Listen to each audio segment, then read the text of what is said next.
That time for something else already? That seems to be the case as we switch from an example of a proper anti-hero to an anti-hero that has potential but didn't quite stick the landing. At least, not initially. To do that, let us go back to the year of 2002, in which the first game in the Ratchet & Clank series would be released, which was developed by video game developer Insomniac. No, not Insomnia, Insomniac. Anyway, the reception to this game would be pretty solid overall. Great music, great visuals, great gameplay, great voice acting, and a fun and humorous story to tie it all together. However, it wasn't perfect, as among the handful of criticisms directed towards the game, one of the main criticisms would involve one of the two main title characters. I'll let you have a 50-50 guess on who that may be.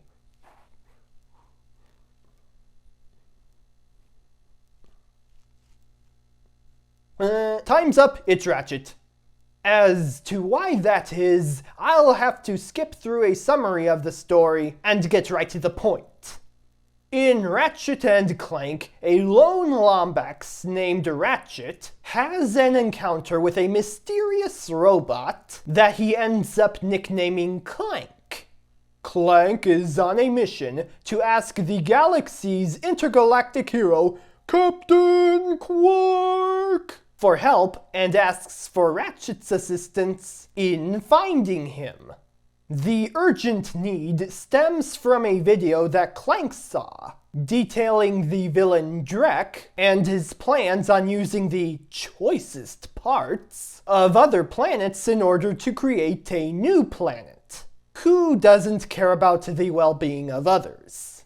As a result, the duo find themselves on a journey, where they fight evil aliens, encounter wacky characters, and learn the true meaning of friendship in the end. If you want to know more details, you can either play the game yourself, which I'd recommend for any video game, or at the very least find a gameplay video on the internet if you have the time. Anyway, back to the game itself, with spoiler warnings, of course.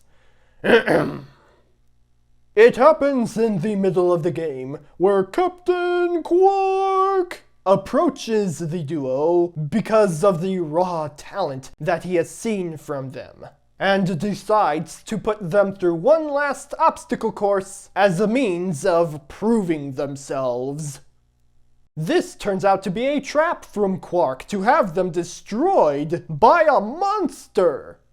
The pair defeat the monster, but Ratchet still ends up having a few emotional wounds. These wounds would stay there for a good chunk of the game, with Ratchet often taking his anger out on Clank verbally. Ratchet was in such a bad mood that all he wanted to do was get revenge on Quark, with Clank having to persuade him in focusing on the tasks at hand that involved Tract. And by persuade, I mean remind Ratchet that he is the only being on hand with a robotic ignition system to start his spaceship. If he wanted Quark, he would need to cooperate. Ratchet may sound a bit rude here, but keep in mind a few things. For you see, among Quark being Ratchet's hero, or at least was his hero, Ratchet himself was also an orphan who found himself stranded on the planet Veldin. He has no friends, no family, nothing to help him prepare for the outside world. At least, until that one fateful day came, with Clank literally crashing into Ratchet's life, and ultimately changing it for the better. Since then, Clank has always been there for Ratchet, and believed in Ratchet even when he was at his worst. Ratchet didn't know how to emotionally handle Quark becoming evil, It took time and a good friend for Ratchet to mature emotionally, and as a character, with this being shown at points here and there during the story. All this culminates once he finally gets his revenge on Captain Quark. When watching that scene, you can even hear his voice drifting off as he asks Clank to savor the moment. Then came the infobot with a video, and he finally realized that the situation is about stopping Drek, not about his own desires. This is character development right here, where after the first game, Ratchet would largely stay as a nice guy. And for good measure, they even replaced the voice actor who voiced Ratchet in the first game, presumably to help Ratchet appear much friendlier. In the first game, Ratchet was voiced by Mikey Kelly, with James Arnold Taylor taking over the role afterwards and staying there. Though the thing is, even if it was James doing the voice acting for the first game, I don't think it would have helped with Ratchet's characterization here. What would have been a much greater help is balancing Ratchet's likable traits with his unlikable ones. For that is the secret of making unlikable characters likable. Having the right mix of flawed and desirable traits, which in turn creates a lot of depth and intrigue, such as the aforementioned Wario a while back, assuming you watched that learning path. Wario's rude, disgusting, and all he seems to care about is treasure. But because of the circumstances that he is often in, he becomes something of a lovable loser. With Ratchet, it was more of a case of presentation. It wouldn't be until later entries in the series that these details about Ratchet's past would be given greater focus. The series, however, would return in attempting this story again in the 2016 movie/video game, also titled Ratchet and Clank, where it is stated to be a reimagining of the first game's story. Before the movie and the game were out, a lot of fans were eager to see what would be done here, especially considering that the series is known for having humorous and fun stories.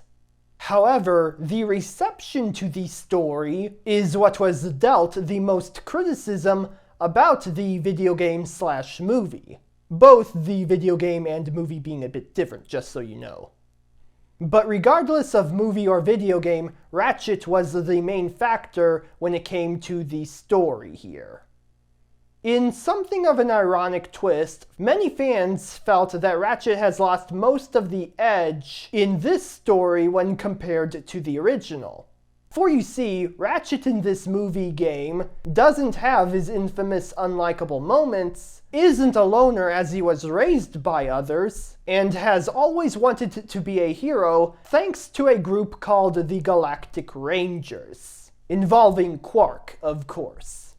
As a result, Ratchet feels much safer as a protagonist, losing the character growth that helped him and the first game stand out back then. I'm not joking, that was even stated in an interview where the reason why Ratchet was given this extra edge, so to speak, was to have him stand out among other video game protagonists, especially video game protagonists that were anthropomorphic animals.